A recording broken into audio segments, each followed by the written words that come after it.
کہ امام احمد رحمۃ اللہ علیہ پر جب آزمائش آئی تو بالآخر اللہ نے ان کو نجات عطا فرما دی. تو کسی نے خواب میں امام احمد سے پوچھا کہ آپ کو معتصم کی تلوار اور واسق سے کوڑے سے نجات کیسے ملی؟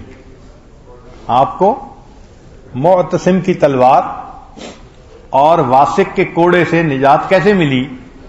تو امام احمد نے خواب میں فرمایا کہ مجھے سچ کی وجہ سے ملی، کہ میں ہمیشہ سچ بولتا تھا اور میں سچ پہ تھا، موقف سچا تھا میرا، اس لیے اللہ نے میرے اوپر مہربانی فرما دی.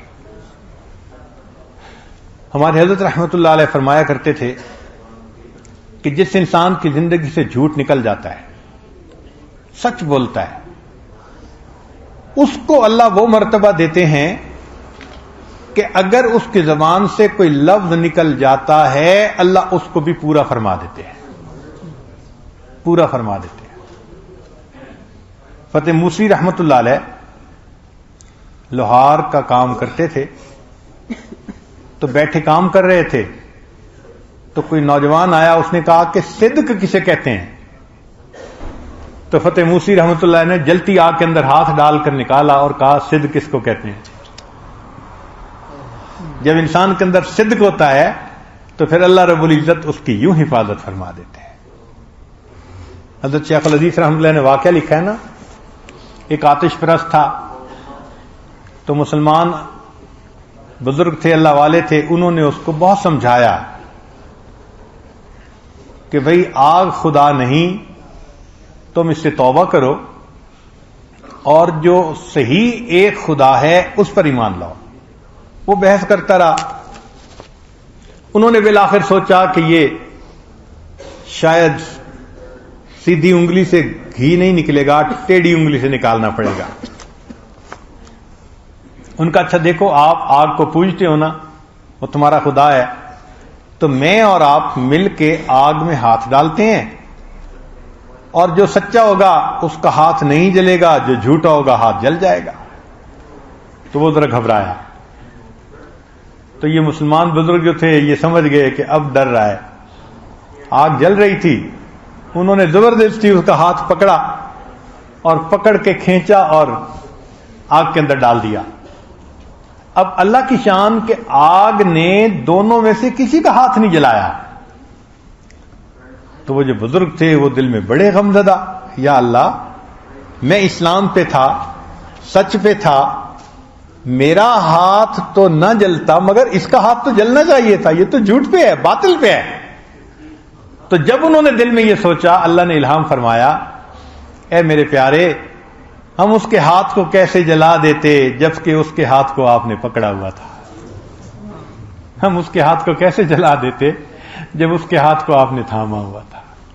اللہ سچ والے بندے کا اتنا پھر لحاظ فرما دیتے ہیں کہ اس کے ہاتھ کو بھی بچا لیتے ہیں اور جس کا ہاتھ اس نے تھاما ہو اس کو بھی نجات عطا فرما دیتے ہیں.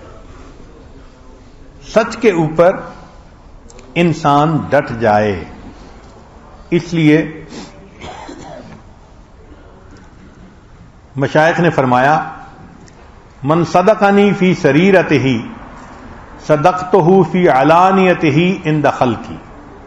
جو خلوت میں میرے ساتھ سچ کا معاملہ کرتا ہے، میں جلوت میں مخلوق کے ساتھ اس کے سچ کو پورا کر دیتا ہوں، سچ کا معاملہ کرتا ہوں، اس کے سچ کو ظاہر کر دیتا ہوں.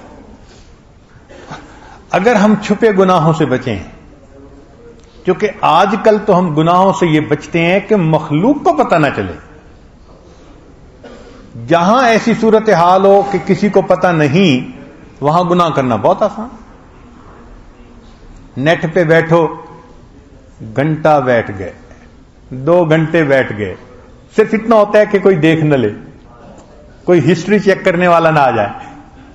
اور اگر یہ اطمینان ہے کہ کسی کو پتہ نہیں تو بس پھر گناہ ہی گناہ.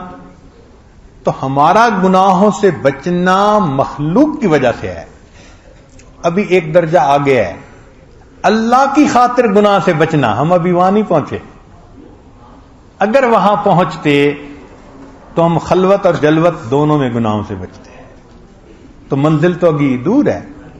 ہم تو راستے کے راہی ہیں, ہم تو ابھی راستے میں چلتے پھر رہے ہیں. جانا آگے ہے کہ گناہوں سے بچیں, اللہ کے لیے بچیں.